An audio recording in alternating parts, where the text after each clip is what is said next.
Welcome to the Nerd Party. It's not working. Well, how long since you've cleaned the heads? The what? The heads. Do you have any alcohol? To drink? What? No, to clean it. Check the tracking. The rental place closes in 2 hours. Shut up, it's working. Time for a retro perspective.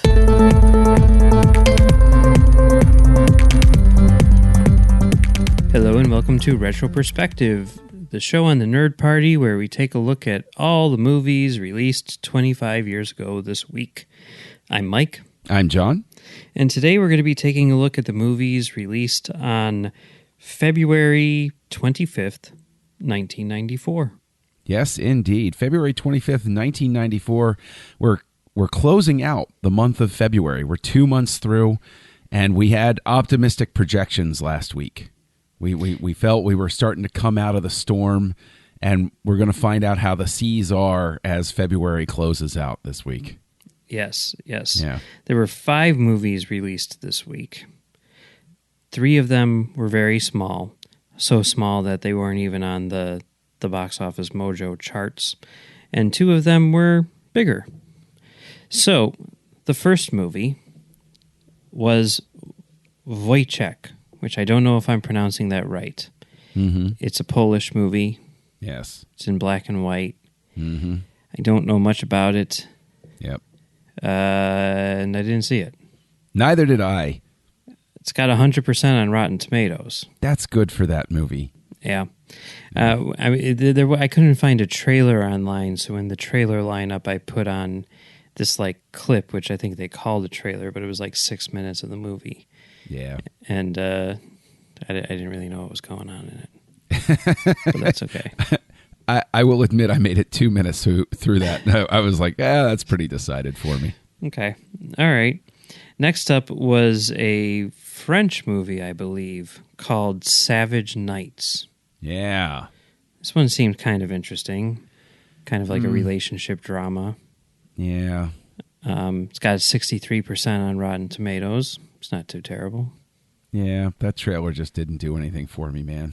Yeah, I didn't watch that one either. I did watch our third movie this week. Deadfall. Directed by Christopher Coppola, which I still don't know. I'm assuming that he is related to Francis Ford Coppola because half the people involved are related to Francis Ford Coppola. But yeah, this movie, 0% on Rotten Tomatoes. Yep, that's true. It stars Michael Biehn. Everybody loves Michael Biehn. Of Terminator and deleted scenes from Terminator 2 fame. Yes. And it stars Nicolas Cage. James Coburn in a major role. Yes. It has a lot of cameos by various people, including Talia Shire, Angus Scrimm, Charlie Sheen shows up for a little bit. I want to put a pause there on mentioning Angus Scrimm, because in case anybody is wondering why I got excited when I heard that name, Angus Scrimm is the tall man from Phantasm. Yeah. Famous for his delivery of the word boy. Yeah, I saw that movie at another horror film festival. What did you think of it? I thought it was pretty bad. It is pretty bad, and yet J.J. Abrams used his sizable sway to get a 4K remaster of that one done. So that seems like a good way to spend resources. Well, did you hear about how he did that? It's not like he was like, here's a bunch of money, go do it. Yeah. He did it himself. He would call up the director and be like, hey, you free tomorrow? Come down to Bad Robot and we'll get to restoring some of your movie. And then, he'd go off and make a Star Wars movie, and then a couple years later be like, hey, you free this weekend? Let's go restore some more of Phantasm. And he just, so it wasn't like they were, he just gave his time whenever he was free. That was his hobby. That was his version of podcasting, was restoring Phantasm. Don't rob my joy of criticizing the decision to remaster Phantasm, Mike. Okay. Don't take that away from me. All right. Because listen, Phantasm is a beloved cult classic. I acknowledge that, but man, that movie is terrible. Yeah, it's not good. Yeah, No. at this film festival, this marathon, this horror marathon that I was at, it was like, okay, we're going to be showing this and that and everything. They showed like Night of the Living Dead. They showed Nightmare on Elm Street and what's the one with the vampires living next door? Fright Night. Fright Night. They showed that, and they're like, we're going to end it with like the new restoration of Phantasm, and then like the theatrical premiere of like Phantasm 5 Ravager or whatever. It was the new one. And I'm like, what am I going to do? Because I haven't seen I haven't seen any of them, but I will have seen one, but I won't have seen 2, 3, or 4. But I mean, what I did was I watched 1 and then I went home because I didn't want to watch number 5. Sorry, guys. Number 1 was enough for me. I'd say you made the wisest choice in that situation. Yeah. Yeah. Anyway, so Deadfall. This movie, yes, directed by Christopher Coppola. And hey, here's an interesting thing, which I didn't realize until I was watching the movie and the credits started rolling. Written by Christopher Coppola and Nick Vallelonga, his very first writing credit. The guy who, as we speak, is probably winning a Writers Guild Award for writing Green Book. What?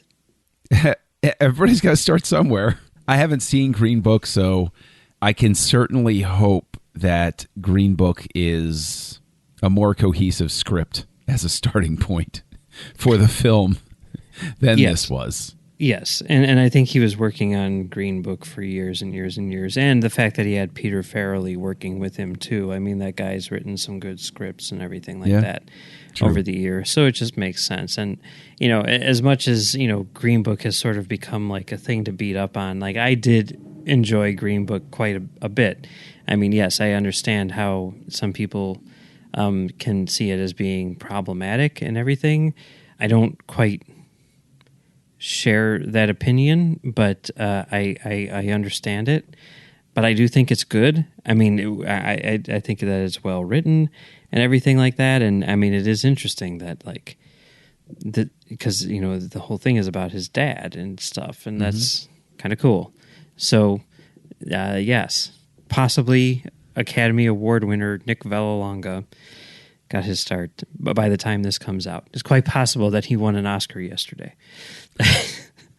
That is possible. 25 years ago, almost to the day that Deadfall, that his first movie Deadfall comes out, he wins an Oscar. So, well, I've been dying to ask because I think we both knew that we were going to see Deadfall. Yeah. Because as soon as you see 0% on Rotten Tomatoes, you that little antenna goes up and you say, "Oh, really?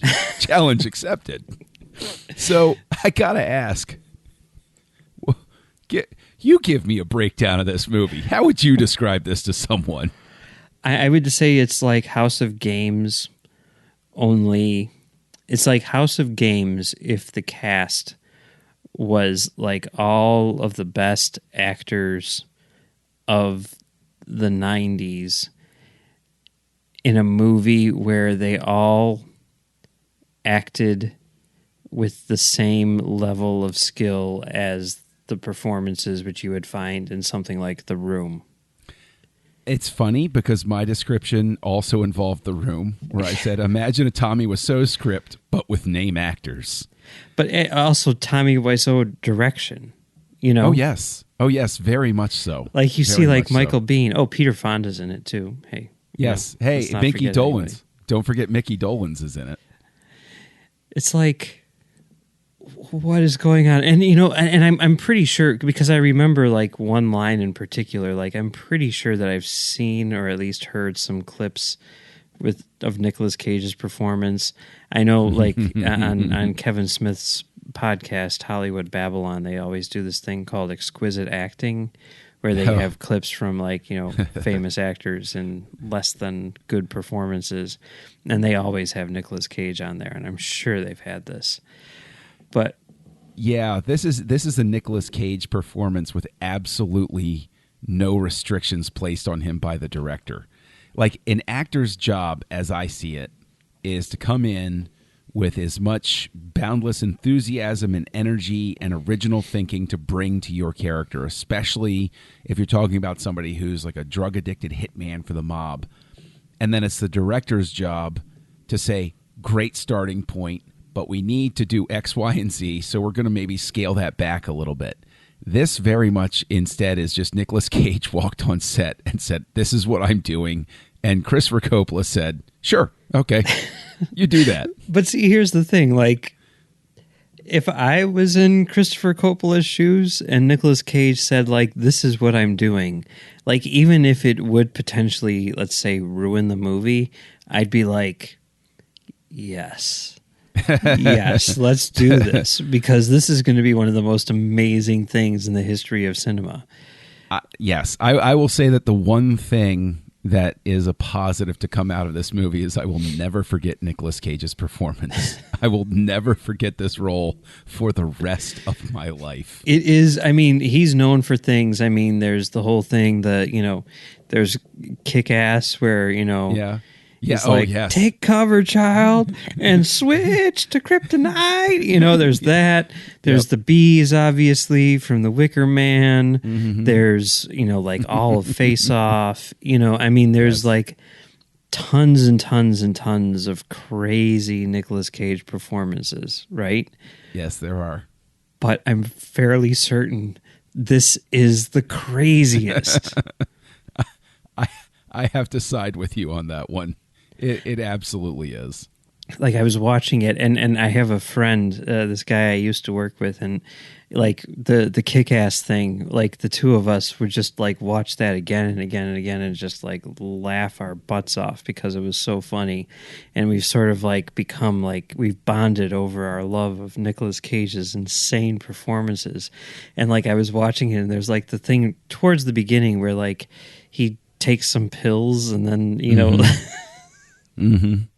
I'm like, you gotta see this. And then like I found like on YouTube they have a collection of like 7 minutes of like the best scenes of Nicolas Cage in this movie, and I sent that to him because I'm just like, my God, this is insane. And you know it's also insane when you think that 1 year later, just 1 year later, he won the Oscar for Leaving Las Vegas. Deservedly so at that. Yeah. Yeah. Yeah. Oh, God, I love him so much. He's so great.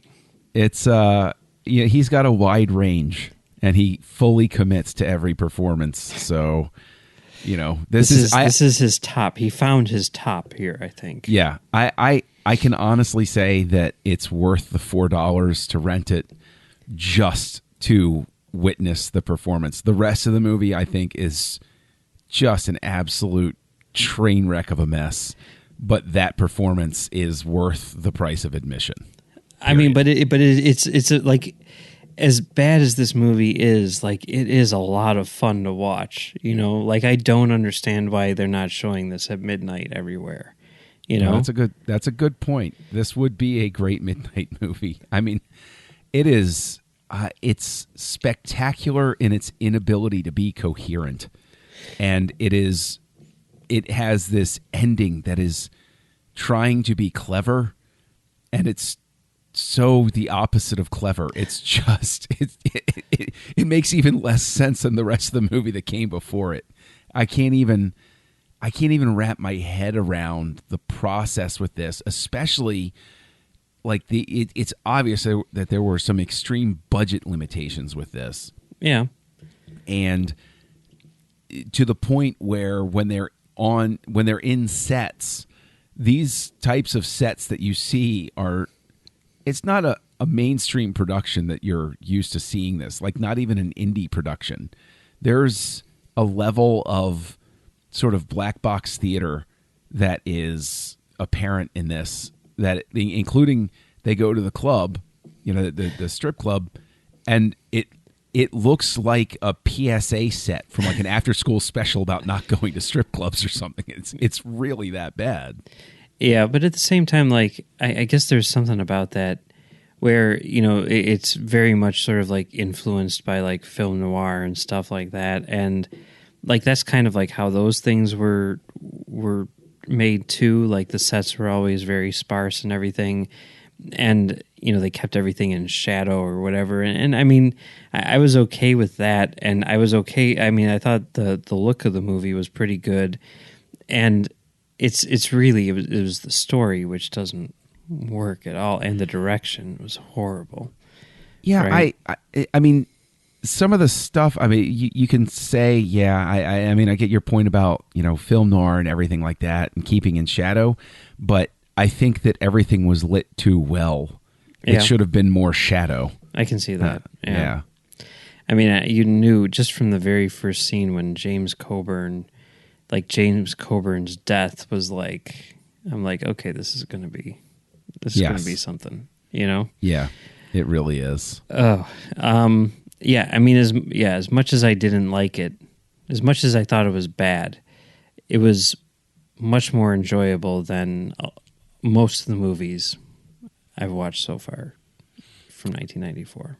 I can honestly say that if the most difficult decision of rewatching or watching for the first time films from 1994 that we're going through here, if you were to put me to the test and say, would you watch Deadfall or Cabin Boy again, I would really have a difficult time with it. I would no doubt I would watch Deadfall again. No doubt. I mean, you were saying that it was worth the $4 rental. I was really debating because I was like, do I rent it for $4 or do I buy it for $6?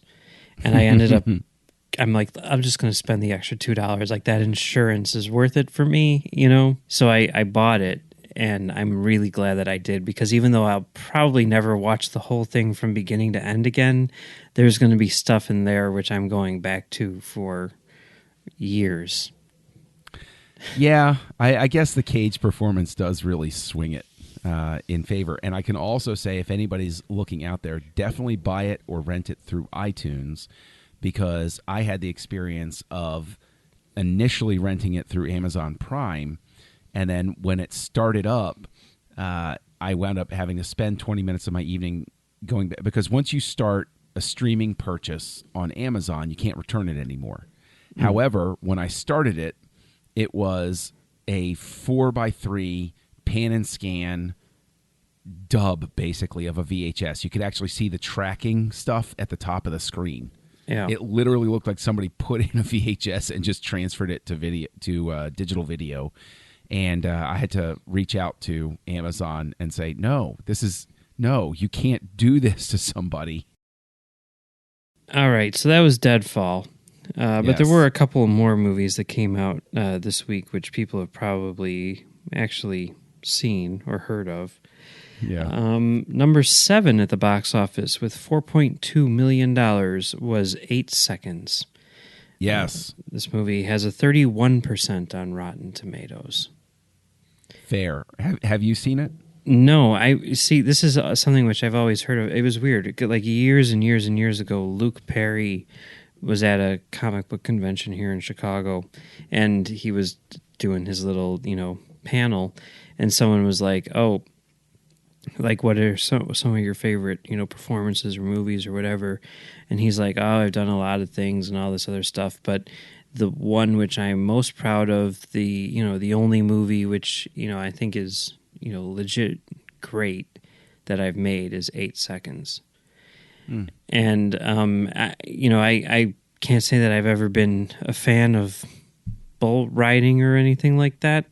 But when they said, directed by John G. Avildsen, who did Rocky and Karate Kid, I was like, oh, I should watch this. But I have to watch Deadfall instead. Sorry.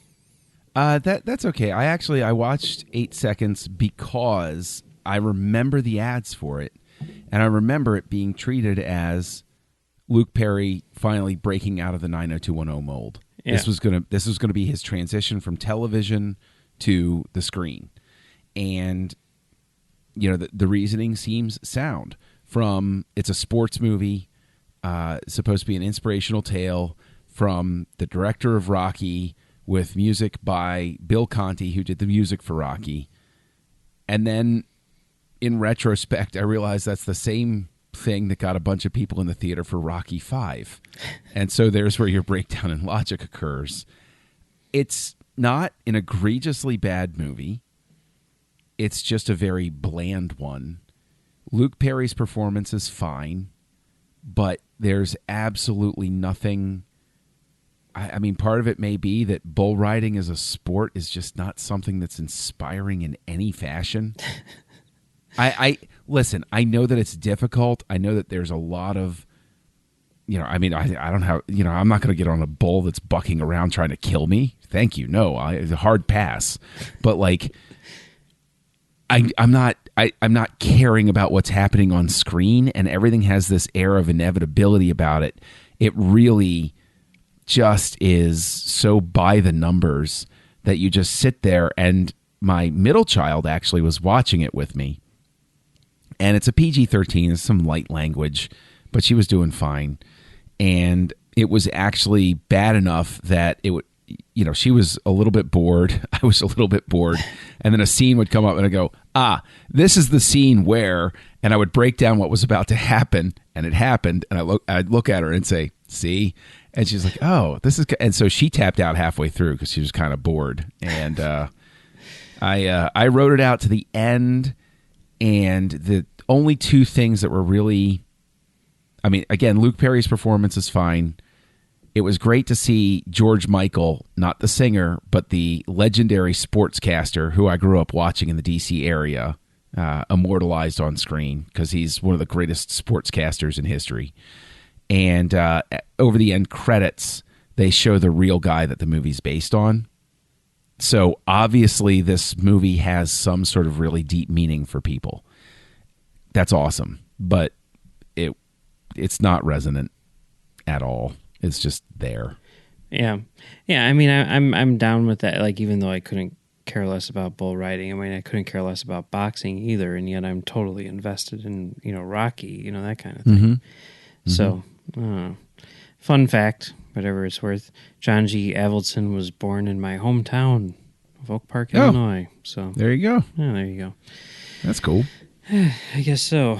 All right, so that leaves one more movie for this week, and that is the movie which was number 3 at the box office. Sugar Hill made $7.1 million, and it has a 20% on Rotten Tomatoes.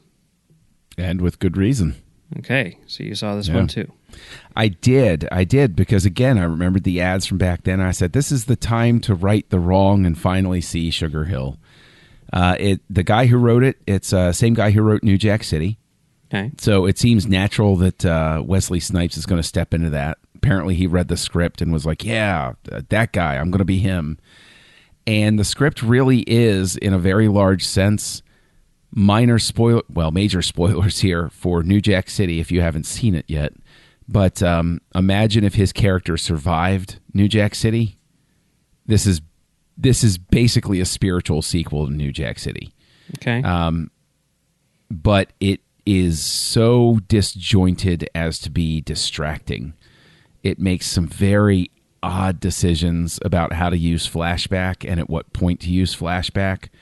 It actually feels like the flashback stuff that's used to explain his character in the first reel was inserted later because they thought that audiences weren't getting it in some way, because it really doesn't feel like it belongs with the rest of the movie. There are some good performances in it. Abe Vigoda shows up as an aging mobster who has a history with Wesley Snipes and his dad. His dad is played by Clarence Williams III, who's, so far as I'm concerned, always a treat to see on screen. And he gives a good performance. And he's in Deadfall, too. Yeah, that's right. Oh, my gosh, that's right. I saw 2 Clarence Williams movies. He has substantially more screen time in Sugar Hill and is put to better use. He's actually given a really moving scene near the end. Like it's the real shame of Sugar Hill is it seems to figure itself out right before it ends. Mm-hmm. But then it sort of blows that by having this obviously tacked on ending that the studio said, no, you need to put this on there, because it's very obvious that the way that the movie originally ended, Wesley Snipes' character dies, and then all of a sudden he didn't, and he's just in a wheelchair with a kid.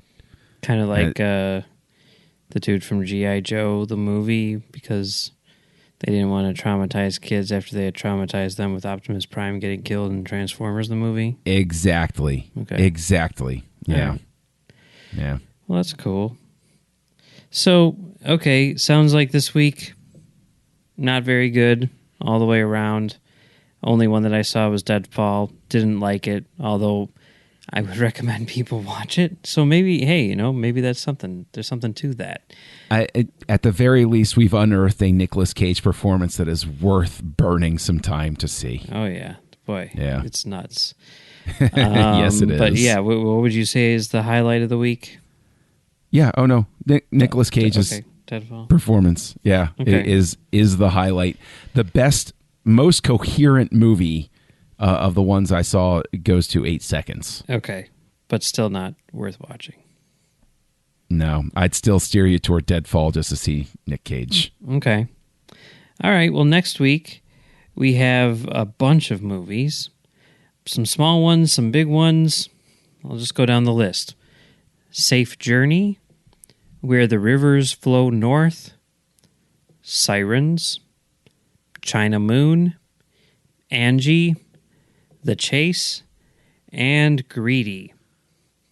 Lots to choose from. Yes, I've seen one of those, and I will not watch it again.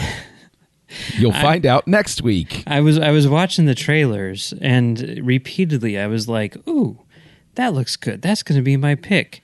And then the next trailer would come up, and I'd be like, ooh, that looks good. Maybe I have to go with that one. And that just kind of kept on happening. I mean, not with all of them, but you know, I was like, all right, there's some, there's numerous movies here where, like, if I saw these trailers in the theater and they were brand new, I'd be like, I have to make sure that I get to a bunch of these. So, well, we will make sure that we share the trailer list out there online. But if anybody wants to harass you about Deadfall, where can they find you?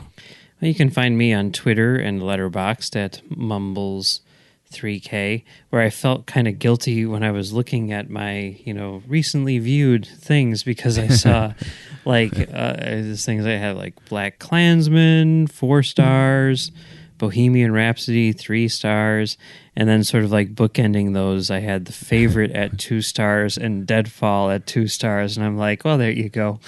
You gave Deadfall 2 stars? I did, because it was so entertaining, And honestly, I've seen The Favorite twice. I've seen Deadfall once. But if someone said, like, tomorrow, like, you have to watch one of these 2 movies again, which one do you watch? I'm like, Deadfall. No doubt. Well, I can tell you I gave it half star, but I will watch it again at some point. I have a feeling. So you can find me at Mumbles3K and on Letterboxd and on Twitter. And you can also find me on Trek.fm doing a show called Tracks from the Edge, and on FilmDamagePod.com doing a show called Film Damage. Yeah, you can find me here on the network co-hosting Aggressive Negotiations, a Star Wars podcast with Matthew Rushing. And if you look for Castle Junkie on Twitter, Goodreads, or Letterboxd, that is where you will find me. So until next time, Mike, what bit of advice do we have for everyone? Be kind, rewind.